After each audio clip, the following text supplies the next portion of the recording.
आज चौथे दौर का मतदान हो रहा है और कुंडा में रघुराज प्रताप सिंह उर्फ राजा भैया उम्मीदवार हैं। छठी बार विधायक बनने के लिए बजरंगबली का आशीर्वाद लेकर निकले हैं। अरे क्या मतलब, क्या कहा आपने बजरंगबली से? हमारे मुखिया हैं, उनका आशीर्वाद हमेशा साथ रहता है, हमारे सिर पे रहता है और घर से निकलने के पहले हमेशा आशीर्वाद लेके ही निकलते हैं। छठी बार की जो लड़ाई है वो 5 बार की लड़ाई से कैसे अलग है? अलग नहीं है, हर बार स्नेह मिलता है और हर बार नया कीर्तिमान कुंडा बनाता है और आशा है कि इस बार भी पिछला रिकॉर्ड टूटेगा।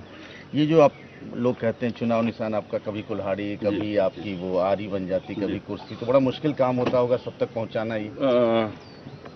1-2 दिन में पूरे क्षेत्र में फैल जाता है, पहुंच जाता है निशान। निर्दलियों के साथ ये दिक्कत अवश्य है, क्योंकि वो अगर फ्री सिंबल अगले चुनाव में नहीं रह जाता है, किसी रीजनल पार्टी को अलॉट हो गया या हट गया, तो हर बार हम लोगों का निशान बदल जाता है।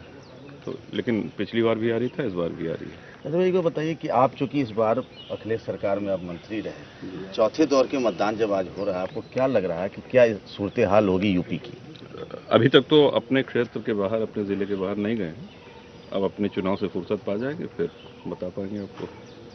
नहीं, राजा भैया का ये रहा है ना कि कुछ लोग कहते हैं कि चूंकि निर्दलीय हैं तो राजा के दोनों हाथ में नहीं, ऐसा नहीं है। और आपने देखा होगा कि पिछली बार जब समाजवादी पार्टी विपक्ष में बैठी थी तो 5 साल विपक्ष में बैठे, तो ये चलाना बंद कर दीजिए। तब वो बीएसपी थी। नहीं, निर्दलियों की सबको ज़रूरत रहती है, ऐसी बात नहीं है।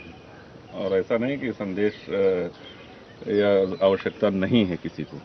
अगर हम राजा भैया से ये पूछ लें कि राजनाथ सिंह है एक तरफ और एक तरफ अखिलेश यादव, कहाँ जाना पसंद करेंगे वो? नहीं, देखिए, भारतीय जनता पार्टी में बहुत से वरिष्ठ नेताओं से अच्छे संबंध हैं, आज भी हैं, लेकिन राजनीतिक रूप से नेताजी के साथ, मुख्यमंत्री जी के साथ हैं और रहेंगे, ये हम पहले भी कह चुके हैं। नहीं, अगर मान लीजिए त्रिशंकु विधानसभा की स्थिति हुई तो राष्ट्रपति शासन लगेगा। अगर ऐसा हुआ तो राष्ट्रपति शासन पे होगी। नहीं, अगर ऐसा हुआ तो राष्ट्रपति शासन लगेगा। अगर किसी की सरकार बनती दिख रही हो तो सरकार बन जाए, तो राजा भी तो होंगे उसमें। नहीं, देखिए, ये अभी कहना बहुत जल्दबाजी होगी कि त्रिशंकु है, नहीं है, क्या है। हम तो ये उम्मीद कर रहे हैं कि अखिलेश जी के नेतृत्व में पूर्ण बहुमत की सरकार बन रही है।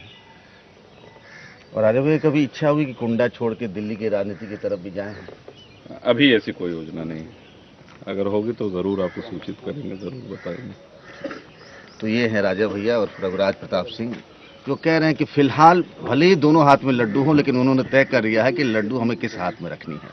कैमरामैन प्रेम के साथ पंकज झा, एबीपी न्यूज़, कुंडा।